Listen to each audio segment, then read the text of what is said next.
wabarakatuh. Alhamdulillahi ala ihsanih wa syukurullahu ala taufiqi wa amtinani. Asyhadu an la ilaha illallah wahdahu la syarika lahu ta'ziman li sya'nih wa asyhadu anna nabiyyana Muhammadan abduhu wa rasuluhu ata ila ridwani. Allahumma shalli wa sallim wa barik alaihi wa ala alihi wa ashabihi wa ikhwanih amma ba'd. Allahumma la ilma lana illa ma 'allamtana innaka antal alimul hakim. Fa'alimna ma yanfa'una wanfa'na bima 'allamtana wa zidna ilman. Walhamdulillahi ala kulli hal. Rabbana ftah bainana wa baina qaumina bil haqqi wa anta khairul fatihin. Alhamdulillah, pada kesempatan pagi hari ini Allah Subhanahu wa taala mempertemukan dan mengumpulkan kita kembali di salah satu rumah dari rumah-rumah Allah. Moga-moga yang kita lakukan pada pagi hari ini adalah salah satu bentuk syukur kita kepada Allah, dan moga-moga menjadi salah satu wasilah untuk semakin mendekatkan diri kepada Allah Subhanahu wa taala. Bapak dan Ibu yang semoga dirahmati oleh Allah Subhanahu wa taala, kajian kita pada pagi hari ini melanjutkan membahas hadis-hadis yang terdapat dalam kitab Al-Arba'in An-Nawawiyah atau dalam kitab Jami'ul Ulum wal Hikam fi syarhi khamsina hadisan min jawami'il kalim yang ditulis oleh Ibnu Rajab Al-Hambali. Sekarang kita masuk ke hadis nomor 18. Al-Hadisus Samin Asyar, hadis ke-18. Hadis ini diriwayatkan oleh dua sahabat mulia. Yang pertama adalah Abu Dar Al-Ghifari dan yang kedua adalah Mu'ad bin Jabal radhiyallahu anhu. An Abi Dar Jundub ibni Junadah radhiyallahu anhu wa Abi Abdurrahman Mu'ad ibni Jabal radhiyallahu anhuma. Anna Rasulullah sallallahu alaihi wasallam qala, bahwasanya Rasulullah sallallahu alaihi wasallam pernah bersabda, ittaqillaha haitsu ma kunta. Bertakwalah kepada Allah dimanapun kamu berada. Wa atbi sayyi'atal hasanata tamhuha. Dan iringilah keburukan dengan kebaikan, maka kebaikan itu akan menghapus keburukan yang ada. Wa khaliqin nasa bi khuluqin hasan. Dan pergaulilah manusia dengan akhlak yang baik. Diriwayatkan oleh At-Tirmidzi dan beliau mengatakan hadisun hasan wa fi ba'din nusakh hasanun sahih. Diriwayatkan oleh Al-Imam At-Tirmidzi dalam kitab Sunan beliau, dan dalam beberapa cetakan konon perkataan At-Tirmidzi adalah hadis ini adalah derajatnya hasanun sahih. Taib yang pertama, hadis ini diriwayatkan oleh dua sahabat mulia. Yang pertama adalah Abu Dar Al-Ghifari dan yang kedua adalah nanti Mu'ad bin Jabal radhiyallahu anhu. Siapakah Abu Dar Al-Ghifari? Yang pertama, Abu Dar Al-Ghifari adalah salah seorang sahabat yang nama aslinya diperselisihkan. Ada yang mengatakan nama aslinya adalah Jundub bin Junadah, sebagaimana yang termaktub dalam kitab Al-Arba'in An-Nawawiyah maupun dalam kitab-kitab yang lain. Tapi ada juga yang mengatakan nama aslinya itu adalah Jundub bin Abdillah, bahkan ada yang mengatakan Jundub bin As-Sakan.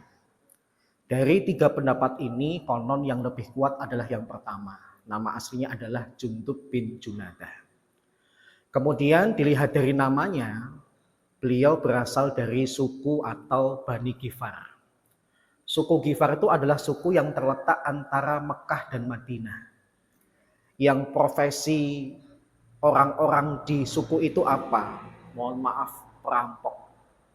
Jadi kalau ada orang-orang dagang lewatin daerah mereka, mereka akan meminta-minta dengan baik-baik, tapi kalau nggak dikasih maka dirampas semua barang yang dimiliki oleh orang itu. Bahkan Abu Dar Al-Ghifari termasuk yang melakukan aktivitas perampokan itu, dan tercatat konon Abu Dar Al-Ghifari itu termasuk mantan perampok yang pemberani. Kalau sukunya kebanyakan merampok dengan berkelompok, dia berani rampok sendirian. Kalau sukunya itu menggunakan hewan tunggangan untuk merampok, Abu Dar itu berani dengan jalan kaki dan berlari. Subhanallah, keberanian orang ini luar biasa. Meskipun demikian, ternyata di dalam hati Abu Dzar Al-Ghifari itu ada keimanan. Dia percaya terhadap adanya Rob, dia percaya adanya Tuhan. Maka ketika terdengar kabar di Mekah ada seorang laki-laki yang menyampaikan kebenaran, dia bertanya kepada orang-orang yang menyampaikan hal itu kepadanya. Hanya dijawab, iya, di Mekah ada orang yang menyampaikan itu, maka dia langsung berangkat ke Mekah. Tanpa kemudian menambah informasi, nanti ketemu dengan orang itu di mana, dan bahkan Abu Dzar Al-Ghifari juga nggak tahu nanti bertemu dengan siapa, modal nekat. Sampai ketika dia berada di Ka'bah, dia kemudian istirahat, tidak lama kemudian Ali bin Abi Thalib lewat, kemudian melihat dia adalah orang asing, kemudian ditanya, Anda orang sini atau bukan? Bukan. Butuh tempat istirahat enggak? Boleh. Maka kemudian diajak oleh Ali bin Abi Thalib ke rumahnya untuk istirahat. Besok paginya dia kemudian kembali ke Ka'bah beristirahat. Kemudian Ali bin Abi Thalib ngelewatin dia lagi untuk kedua kalinya, kemudian tanya, Anda sebenarnya kesini mau ngapain sih? Kemudian Abu Dzar mengatakan, saya kesini mencari laki-laki yang konon menyampaikan kebenaran. Dia adalah seorang nabi dan rasul. Ali bin Abi Thalib yang tahu siapakah laki-laki yang dimaksud, maka kemudian mengatakan, ya udah deh, ikut aku. Tapi nanti kalau aku kasih kode bahwasanya ada orang yang ngikutin kita, sebaiknya kamu jangan lanjutkan mengikuti diriku. Maka Ali bin Abi Thalib berjalan di depan Abu Dzar Al-Ghifari dan ternyata aman. Sampai dihantarkan ke tempat di mana Nabi Muhammad SAW dan para sahabat sedang berkumpul. Maka tidak lama Abu Dzar Al-Ghifari kemudian masuk dalam forum itu, melihat Nabi langsung dia terkesima dan tidak lama mengucapkan 2 kalimat syahadat. Setelah masuk Islam, Nabi itu sudah berpesan, tolong sembunyikan keislamanmu. Begitu gembiranya Abu Dzar Al-Ghifari terhadap keislamannya, dia nggak mau mematuhi Nabi. Oh, nggak bisa. Keislaman saya ini adalah hal yang saya tunggukan selama bertahun-tahun, dan ini adalah hal yang harusnya juga dialami oleh orang-orang lain. Demi Allah, setelah ini aku akan beritakan keislamanku di depan Ka'bah. Maka perintah dari Nabi dilanggar oleh Abu Dzar Al-Ghifari. Dia kemudian menunjukkan keislamannya dan pamer keislamannya di hadapan para pembesar Quraisy. Maka para pembesar Quraisy merasa terhina dengan ucapan dari Abu Dzar Al-Ghifari. Kemudian Abu Dzar Al-Ghifari itu kemudian dikeroyok, dihajar habis-habisan. Seandainya kalau kemudian Al-Abbas bin Abdul Muthalib, yaitu paman Nabi, tidak segera menolongnya dan mengingatkan ini laki-laki berasal dari Ghifar, dari suku, dari kampung yang mayoritas penduduknya adalah perampok. Ini nanti kalau sampai kalian bunuh dia mati, maka kalian nanti sendiri yang akan terancam nyawanya ketika ngelewatin kampungnya Ghifar. Maka baru kemudian para pembesar Quraisy itu berhenti menghajar Abu Dzar Al-Ghifari. Ternyata hari kedua diulangi lagi oleh Abu Dzar Al-Ghifari. Bukan Abu Dzar Al-Ghifari kalau kemudian dia tidak nekat, maka dia ulangi lagi kebanggaan dan kebahagiaannya masuk Islam, maka kemudian dihajar lagi, dan untuk kedua kalinya Al-Abbas mengatakan, apa sih tujuan kamu kok pamer? Kalau nggak aku selamatin mungkin dari kemarin kamu udah mati. Maka kemudian Abu Dzar Al-Ghifari dalam keadaan sempoyongan, bahkan hampir pingsan, sempat-sempatnya mengatakan, demi Allah, kalau bisa besok kuulangi lagi. Subhanallah, Abu Dzar Al-Ghifari. Kemudian keislamannya ini ternyata oleh para ulama dianggap sebagai keislaman yang awal-awal. Beliau termasuk as-sabiqunal awwalun. Bahkan menurut sebagian ulama, konon beliau ini adalah laki-laki kelima yang masuk di dalam Islam. Berkaitan dengan Abu Dzar Al-Ghifari, ada beberapa hadis dari Nabi yang memuji Abu Dzar Al-Ghifari. Dalam perang Tabuk, Nabi itu ketika akan berangkat dalam perang Tabuk, ngabsen para sahabat. Ada beberapa sahabat itu yang kemudian tidak bisa datang. Maka Nabi kemudian bertanya, mana si fulan kok tidak hadir? Maka kemudian ada sahabat yang menerangkan dia tidak bisa hadir karena ada urusan keluarga ya Rasulullah yang tidak bisa dia tinggalkan. Maka Nabi SAW mengatakan sesungguhnya kebaikan itu pasti akan didapatkan oleh orang yang baik dan keburukan akan didapatkan oleh orang yang buruk. Kemudian Nabi tanya, mana Abu Dzar Al-Ghifari kok nggak kelihatan? Kemudian salah seorang sahabat mengatakan dia terhalang oleh hewan tunggangannya Rasulullah. Hari ini entah kenapa hewan tunggangannya itu ngambek. Dia urus dulu hewan tunggangannya sampai selesai, baru nanti nyusul dengan kita. Maka Nabi pun mengulang dengan perkataan yang sama, kebaikan itu akan diperoleh oleh orang yang baik dan keburukan akan diperoleh oleh orang yang buruk. Karena merasa hewan tunggangannya nggak bisa diperbaiki, maka kemudian dia tinggalkan, dia berjalan. Dari jauh kelihatan seorang laki-laki sedang berjalan, Nabi berkata, moga-moga itu Abu Dzar. Yamshi wahdah, wa yamutu wahdah, wa yub'asu wahdah. Dia itu berjalan sendiri, mati sendirian, dan dibangkitkan dari kubur nanti juga sendirian. Ternyata sabda Nabi ini terbukti. Abu Dzar Al-Ghifari itu kemudian di masa Utsman bin Affan terjadi konflik dengan Muawiyah.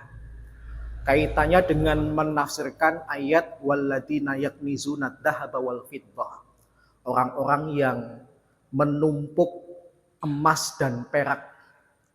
Kalau menurut Muawiyah itu berlaku untuk orang-orang ahlul kitab. Orang-orang yang dicela menumpuk hartanya tidak disedekahkan itu berlaku untuk ahlul kitab. Tapi kalau menurut Abu Dzar enggak, itu juga berlaku bagi kaum muslimin. Kamu sebagai pemimpin Syam berada di wilayah yang sangat subur, berpotensi punya harta yang banyak, ingat dengan ayat ini. Khawatir itu nanti akan memicu banyak orang untuk menentang Muawiyah. Muawiyah kemudian diam-diam ngirim surat kepada Utsman bin Affan biar Abu Dzar Al-Ghifari itu dipanggil ke Madinah. Dan ternyata ketika dipanggil di Madinah, Utsman bin Affan bilang, apa sih yang menyebabkan kamu konflik dengan Muawiyah?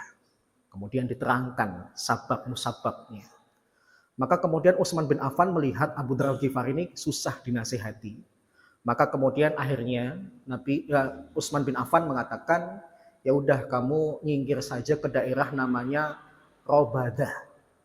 Di sana tempat yang sunyi bisa kamu jadikan tempat untuk menyendiri dan berkhulwah kepada Allah.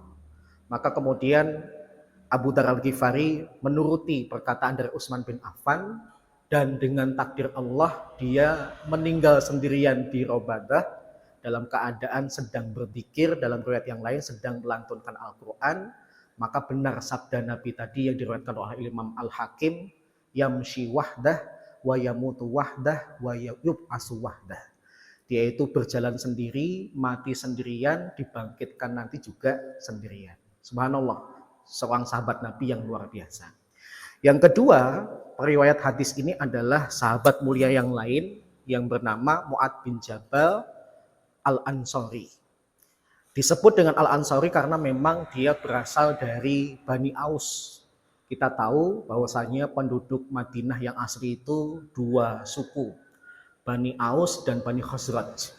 Untuk Mu'adz bin Jabal, dia dari Bani Aus. Konon dia masuk Islam pada usia 18 tahun, mengikuti seluruh peperangan termasuk perang Badar dan seluruh peperangan yang dihadiri oleh Nabi. Mu'adz bin Jabal oleh Nabi pernah disabdakan, innahu ya'ti yaumal qiyamah imamal ulama birabwah. Sesungguhnya dia itu nanti akan datang di hari kiamat menjadi pemimpinnya para ulama. Dan saat itu kondisinya pandangan sejauh mata memandang. Maksudnya akan banyak ulama yang begitu banyak yang nanti dipimpin oleh seorang sahabat mulia yang bernama Mu'adz bin Jabal radhiyallahu anhu. Kemudian Nabi SAW juga sering memuji Mu'adz bin Jabal radhiyallahu anhu. Di antaranya Nabi mereferensikan untuk belajar Al-Quran kepada Mu'adz bin Jabal. Nabi SAW juga pernah beberapa kali mengungkapkan rasa cintanya kepada Mu'adz bin Jabal. Inni uhibbuka, inni uhibbuka. Sungguh aku cinta kepadamu, sungguh aku cinta kepadamu. Bahkan Rasulullah SAW ketika memerintahkan Mu'adz bin Jabal untuk berdakwah di Yaman, maka sebagai penghormatan Nabi kepada Mu'adz bin Jabal naik di atas hewan tunggangannya. Nabi kemudian nuntun hewan tunggangannya itu dan beliau berada di bawah sampai kemudian di gerbang kota Madinah melepas kepergian Mu'adz bin Jabal untuk berdakwah di Yaman. Tetapi ternyata kalau kita lihat dalam sejarah, sambil mengantar Mu'adz bin Jabal memberikan nasihat, ternyata Nabi juga sambil memberikan isyarat perpisahan. Mungkin ini adalah pertemuan kita yang terakhir. Setelah ini mungkin kamu tidak bisa mendapatiku kecuali kuburanku saja.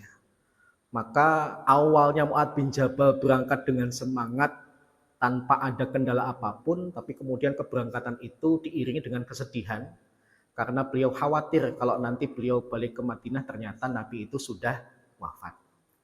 Sedangkan Mu'adz bin Jabal sendiri kemudian akhirnya ditugaskan di daerah Damaskus, Suriah, wilayah Syam. Konon Mu'adz bin Jabal itu punya 2 istri. Mu'adz bin Jabal itu pernah diuji oleh Umar bin Khattab. Umar bin Khattab mengirimkan uang 400 dinar.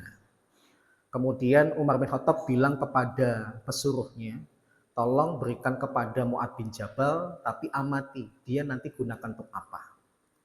Maka kemudian diserahkan 400 dinar itu kepada Mu'adz. Mu'adz kemudian mendoakan Umar bin Khattab dengan doa kebaikan. Dan tidak lama kemudian dia berpesan kepada orang yang membawakan uang. Tolong berikan uang ini kepada si fulan, seluruhnya. Karena aku merasa dia lebih pintar mengelola uang ini untuk kebaikan dan untuk orang-orang yang lebih membutuhkan. Tahu kalau suaminya itu baru saja dapat uang 400 dinar, istrinya langsung keluar. Kalau dalam bahasa kita, Pak bagi dikit dong gitu ya. Jangan semuanya dikasihin kepada orang, keluarga sendiri juga butuh. Gitu ya. Maka Mu'adz bin Jabal akhirnya mengatakan, udah ini untuk yang lain. Kamu butuhnya berapa? Aku kira di kantongku masih ada duit deh. Ternyata ketika dikeluarkan cuma 2 dinar dan itu diserahkan kepada istrinya. Gitu ya. Dan di akhirnya, konon di Damaskus, Syria itu terjadi wabah kolera.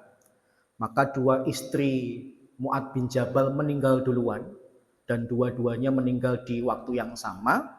Maka Mu'adz bin Jabal memutuskan mereka dikuburkan dalam satu liang saja sambil kemudian memikirkan di antara kedua istriku ini yang paling solehah yang mana. Karena yang paling soleh atau solehah itu berhak untuk ditaruh yang bawah, bukan yang atas. Kalau logika kita yang mulia itu ditaruh di atas, tapi ternyata dalam tradisi Nabi dan para sahabat itu yang lebih soleh, lebih solehah malah dimakamkan yang paling bawah. Dan tidak lama Mu'adz bin Jabal sendiri kemudian kena kolera, berawal dikena di bagian kaki.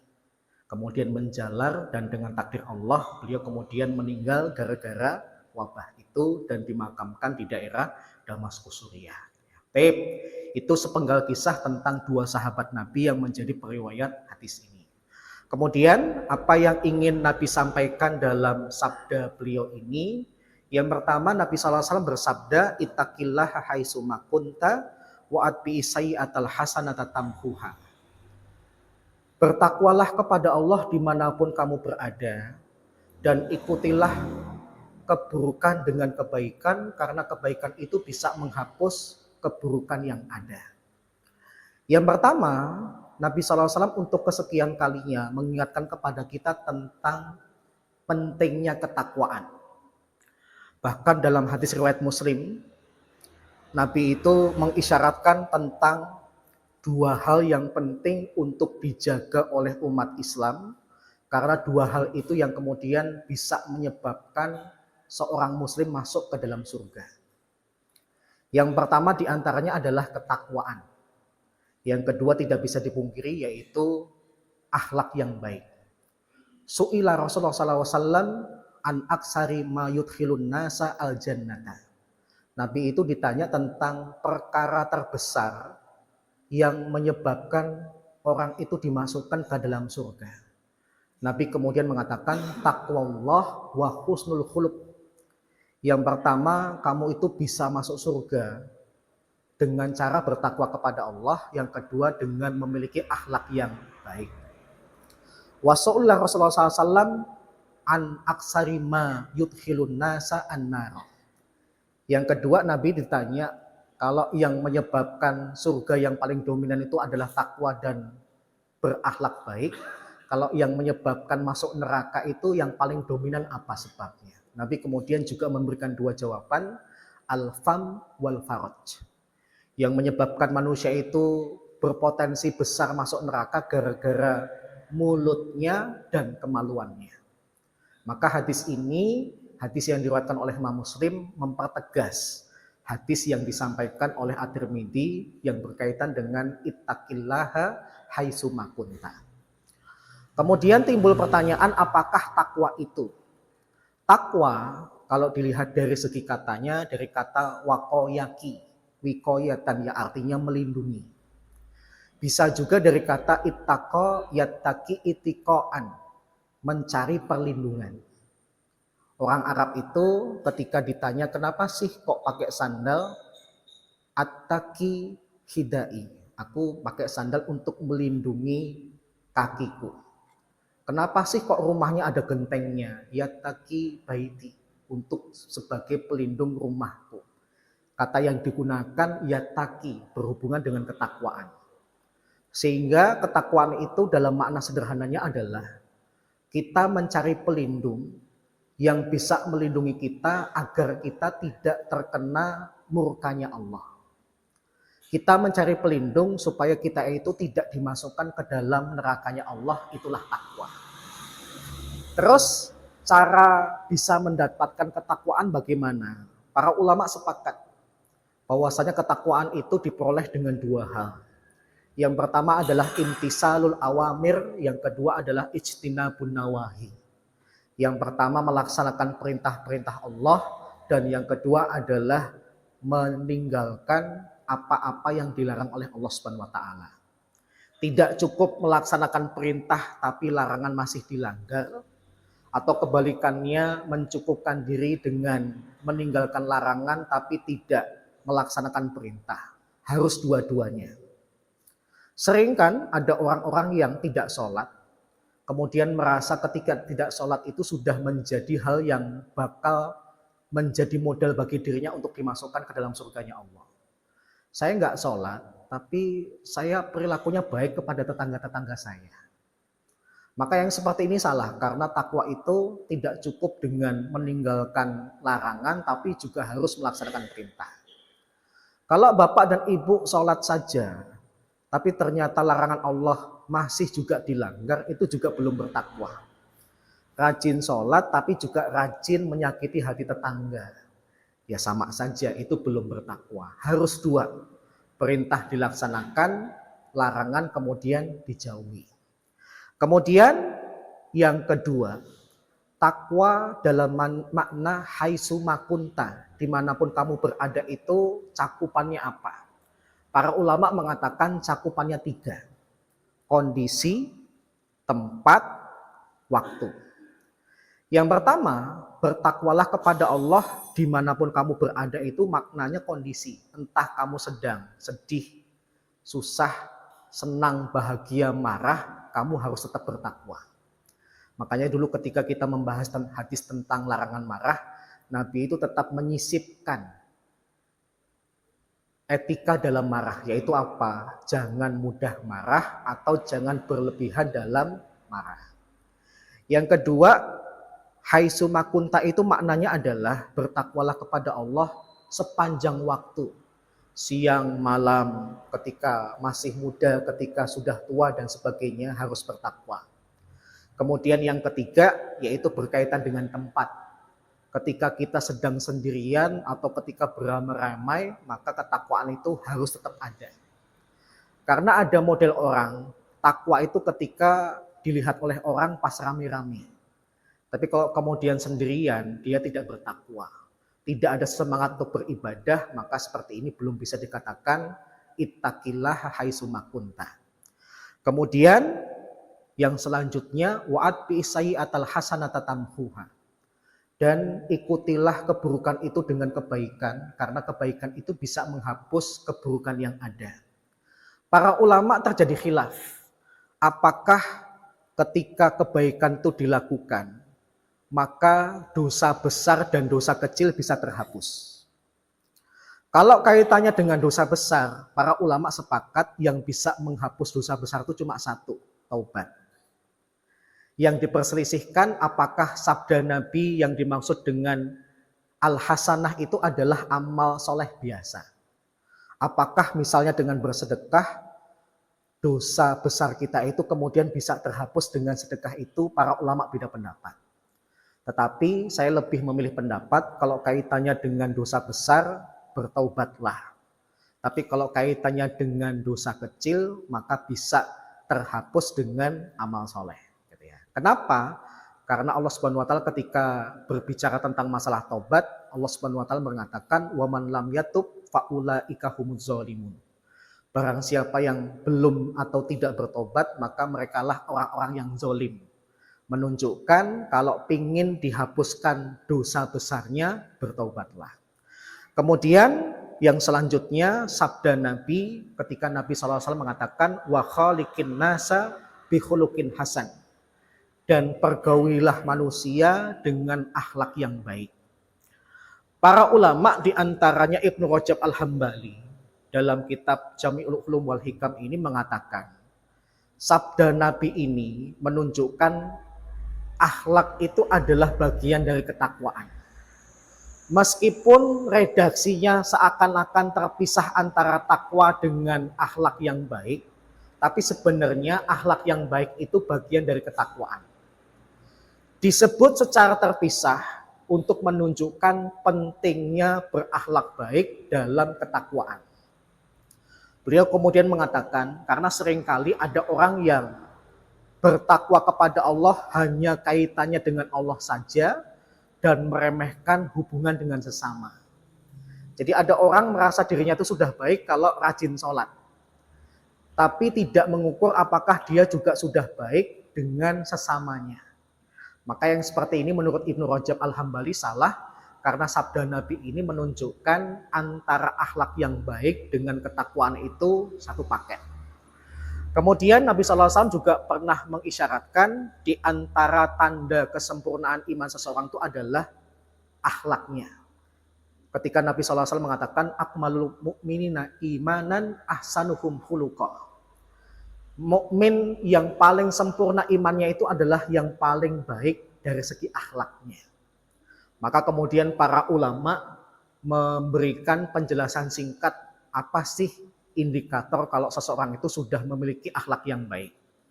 Kalau Hasan Al-Basri, beliau mengatakan husnul khuluq, yang dimaksud akhlak yang baik itu adalah al-karam wal badlah wal ihtimal.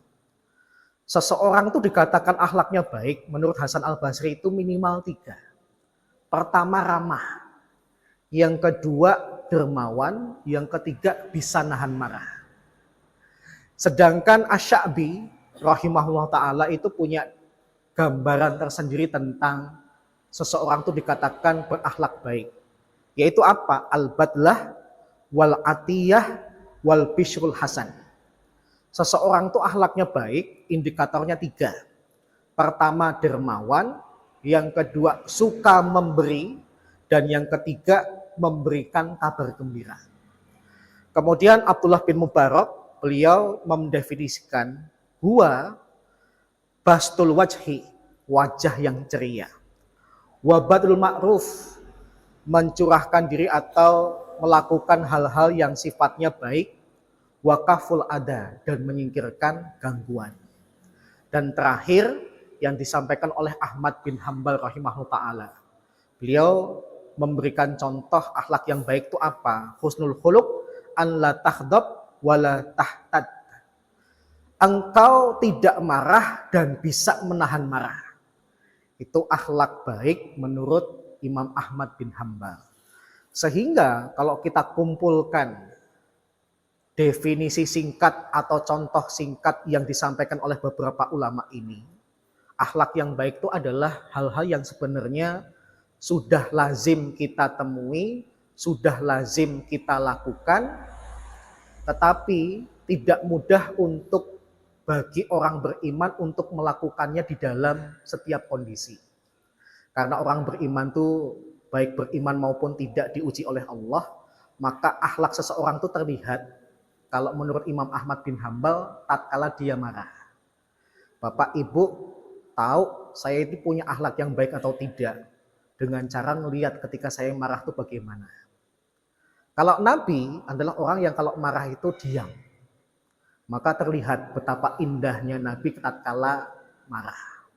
Sedangkan orang yang kemudian mengeluarkan suara yang keras, banting barang, atau bahkan sampai menyakiti orang, maka kelihatan akhlaknya seperti itu.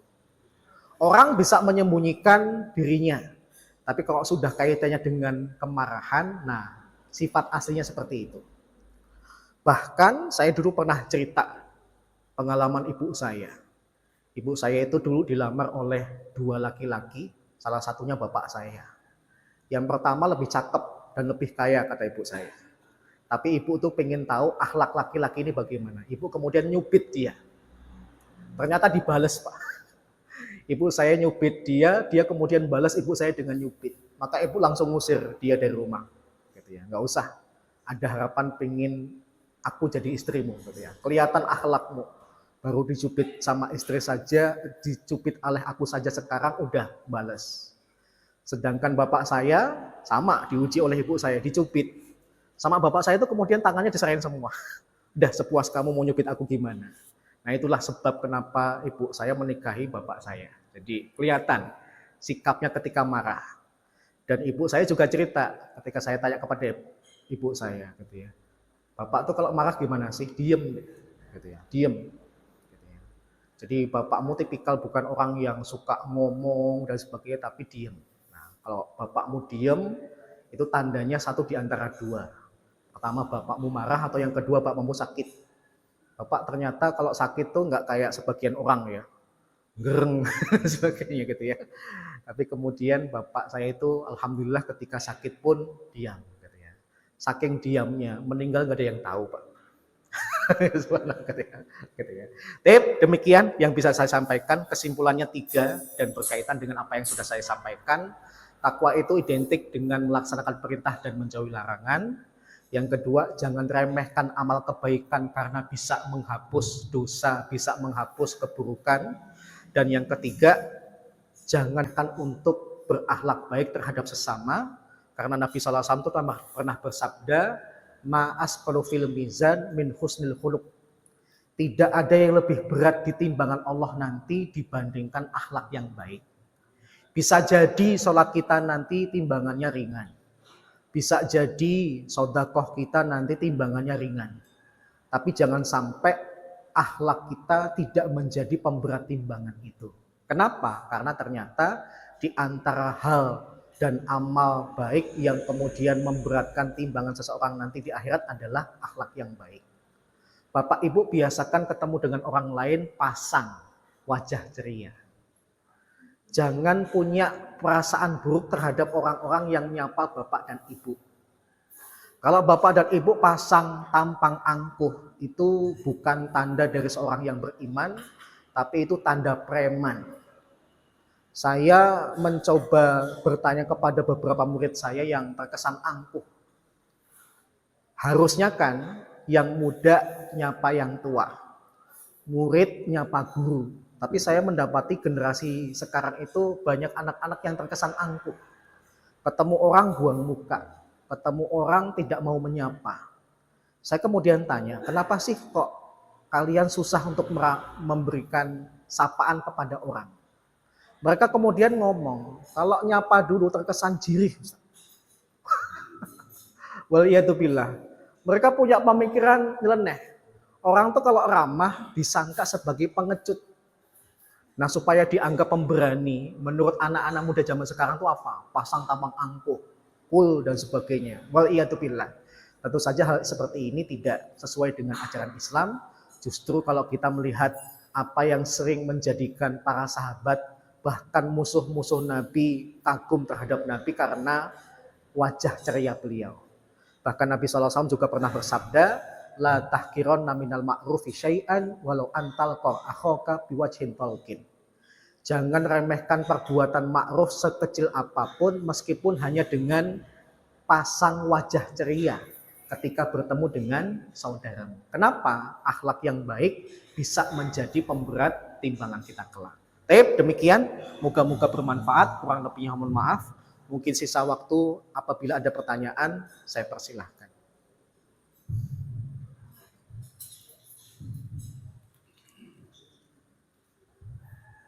Assalamualaikum warahmatullahi wabarakatuh. Waalaikumsalam warahmatullahi wabarakatuh. Masalah berat timbangan amal baik dan amal jeleknya itu, kalau ternyata berat yang amalan baik itu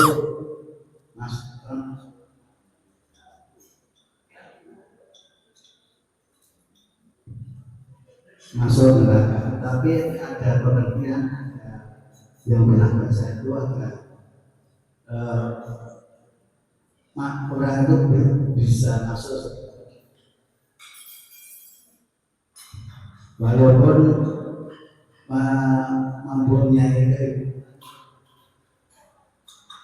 mempunyai iman hanya sebutir satu, itu bisa masuk surga.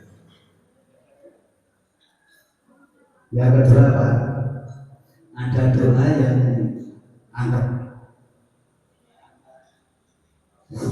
antara lain bunyinya, ya Allah kami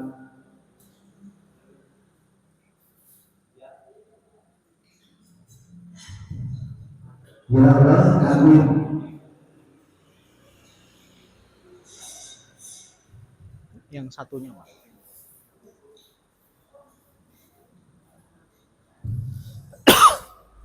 Ya Allah, kami berlindung kepadamu dari siksa kubur, Siksa neraka jahanam, siksa neraka, siksa kubur, siksa neraka, fitnah kehidupan dan kematian, serta fitnah al-masih dajjal. Yang kami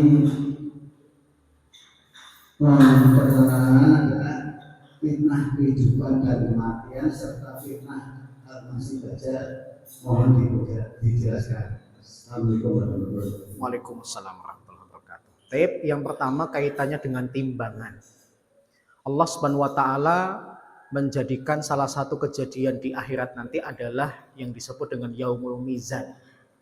Hari di mana Allah Subhanahu wa taala menimbang amal manusia. Yang timbangan itu memiliki dua daun. Daun pertama menimbang kebaikan, daun yang kedua menimbang keburukan. Para ulama berbeda pendapat, timbangannya satu atau setiap orang nanti ada satu timbangan. Para ulama beda pendapat. Karena lafal di dalam dalil itu ada kalanya bentuknya mufrad, ada kalanya jamak. Misalnya bentuknya tunggal itu dalam hadis walhamdulillahi tamlaul mizan. Kalimat alhamdulillah itu nanti bisa memberatkan timbangan. Lafal timbangannya pakai kata mizan, bentuknya tunggal. Tapi di dalam dalil yang lain, misalnya fa'amma man sakulat mawazinuh. Adapun orang-orang yang berat timbangannya, maka ada yang berpendapat konon nanti setiap orang satu timbangan. Yang pertama itu terjadi khilaf, timbangannya satu atau masing-masing satu. Yang kedua, timbul pembahasan nanti yang ditimbang apa. Kalau melihat dari dohir dalil, maka yang ditimbang itu macam-macam. Yang pertama yang ditimbang itu adalah amalnya. Yang kedua yang ditimbang adalah orangnya. Kaitannya dengan Abdullah bin Mas'ud yang suatu ketika naik ke atas pohon, ada angin tersingkap bagian kaki. Ia kelihatan kalau kakinya itu begitu kurus kering, kecil. Maka para sahabat yang melihat tertawa, Nabi kemudian bertanya, wa ma'at hakakum, apa yang membuat kalian itu tertawa? Maka kemudian mereka mengatakan min diqqati saqaihi, karena betisnya Abdullah bin Mas'ud itu kecil banget ya Rasulullah. Kemudian Nabi SAW marah, kemudian Nabi mengatakan lahuma asqalu fil mizan min Uhud. Seandainya dua betis Abdullah bin Mas'ud itu ditimbang di timbangan dan gunung Uhud di timbangan yang lain, lebih berat dua betisnya Abdullah bin Mas'ud. Sebagian ulama mengatakan ini dohirnya, berarti yang ditimbang orangnya. Ada juga yang mengatakan yang ditimbang itu buku amalannya. Tetapi dari perbedaan pendapat ini sebenarnya ada titik temu. Mau orangnya, mau buku amalannya, hakikatnya yang ditimbang itu adalah amal solehnya. Karena mohon maaf, kalau nanti yang ditimbang orangnya, kayaknya saya lebih berat daripada bapak-bapak yang kurus. Gitu. Nah, apakah kemudian orang gemuk berarti pasti masuk surga? Kan enggak. Gemuk tapi tidak beriman, tidak beramal soleh, ya tidak punya modal.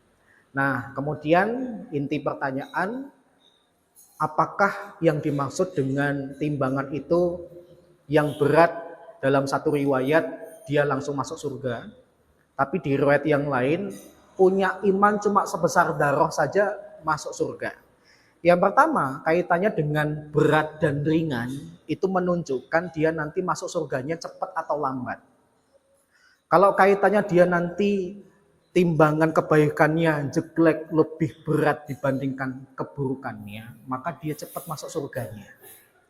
Tapi kalau kemudian ternyata ada kejadian imbang antara kebaikan dan keburukan, dia nanti tertahan dulu di Al-A'raf. Tetapi Al-A'raf tetap ada kesudahannya, apakah dia masuk ke dalam surga atau neraka. Sedangkan keburukannya nanti lebih banyak, dia berarti nanti dimampirkan dulu ke neraka, baru kemudian masuk ke surga. Sedangkan perkataan punya iman sebesar darah itu saja menunjukkan betapa penting dan berharganya iman. Sampai-sampai meskipun dia dimasukkan ke dalam neraka, Allah punya sebab untuk mengeluarkan dia dari neraka masuk ke dalam surga.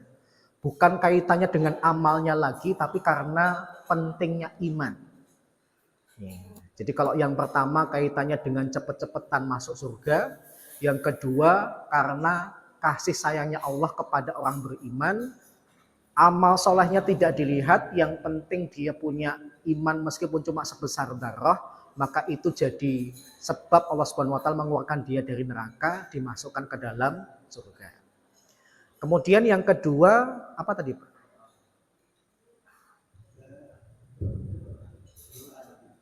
Oh iya, doa minta perlindungan dari fitnah hidup, fitnah mati, dan dari fitnah Al-Masih Ad-Dajjal. Yang pertama, fitnah hidup itu kan banyak, Pak. Harta, keluarga, jabatan itu kan fitnah. Maka kita minta perlindungan kepada Allah, moga-moga keberadaan ini semua tidak menjadikan kita kufur kepada Allah. Karena gara-gara tidak meminta perlindungan kepada Allah, tidak sedikit orang kemudian murtad. Misalnya karena diiming-iming harta, kemudian akhirnya dia meninggalkan Islam, masuk ke dalam agama lain. Gara-gara dia meremehkan minta perlindungan kepada Allah. Maka ini tentu saja tidak kita inginkan.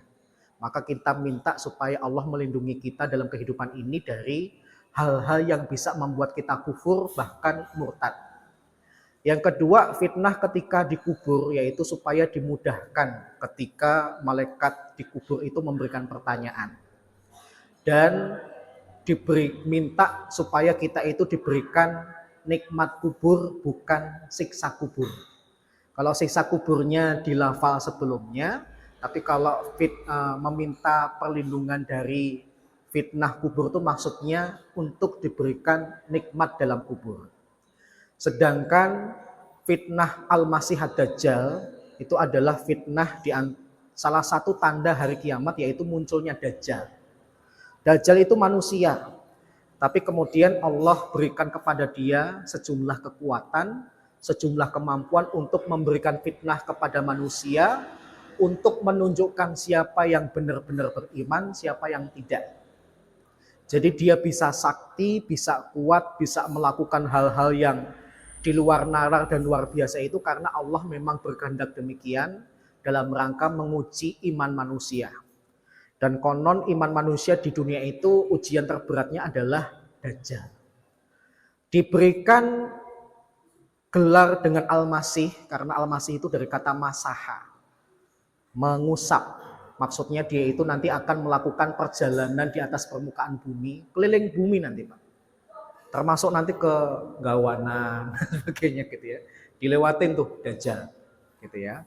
Tidak ada tempat di atas permukaan bumi ini yang kecuali didatangi oleh Dajjal, termasuk Mekah dan Madinah. Cuma masalahnya dia tidak bisa masuk gara-gara terlalu banyak malaikat yang menjaga dua kota itu.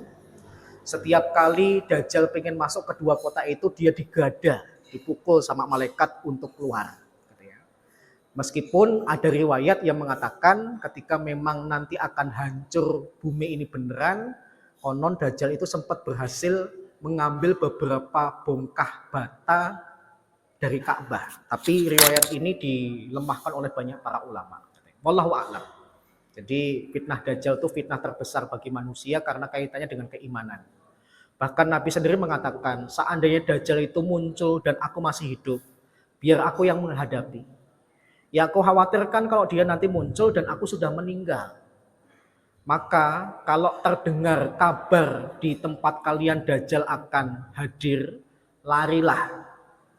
Dan jangan bersikap sombong bisa menghadapi fitnah Dajjal.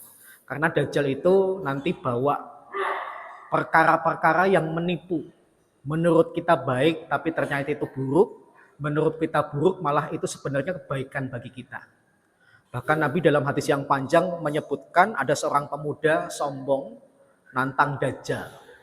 Maka kemudian pemuda ini ketemu dengan Dajjal, kemudian Dajjal akhirnya membunuh bapaknya dulu.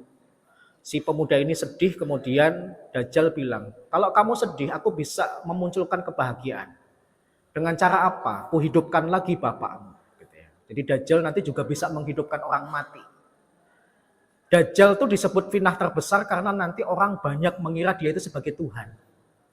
Karena Tuhan itu kan bisa menghidupkan yang mati bisa dimatikan dan sebagainya. Dia nanti bawa kemana-mana air, bahkan lautan. Dan air itu kan dibutuhkan oleh manusia. Dia nanti bawa api yang seringkali ditakuti oleh manusia. Tapi Nabi mengatakan kalau dia ngasih pilihan air, jangan kamu pilih. Dia kasih pilihan api, pilihlah. Karena di balik tawaran Dajjal itu ada hal-hal yang kebalikannya. Wallahu a'lam. Tapi moga-moga kita nggak usah ketemu Pak. Moga-moga kita sudah meninggal sebelum Dajjal itu keluar. Bukan karena takut kepada Dajjal. Tapi khawatir kita nanti malah terkena fitnahnya. Bukan makhluknya, tapi takut kena fitnahnya. Malah nyembah Dajjal, mati dalam keadaan syirik, diharamkan masuk ke dalam surganya Allah. Wallahu a'lam.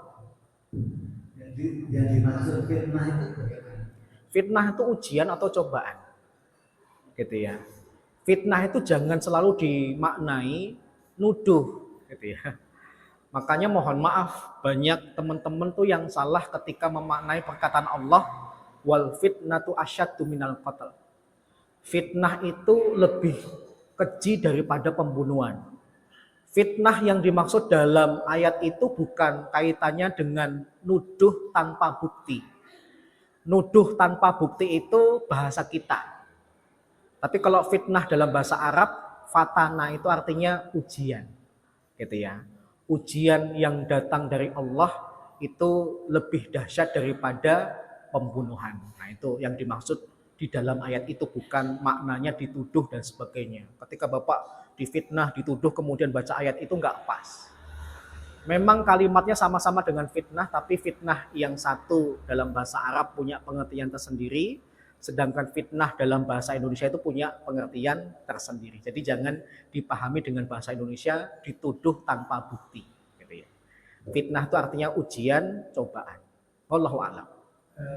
Makhluk Dajjal tadi hanya satu, ada apa? Ya. Apa banyak karena manusia kan dia itu berapa miliar?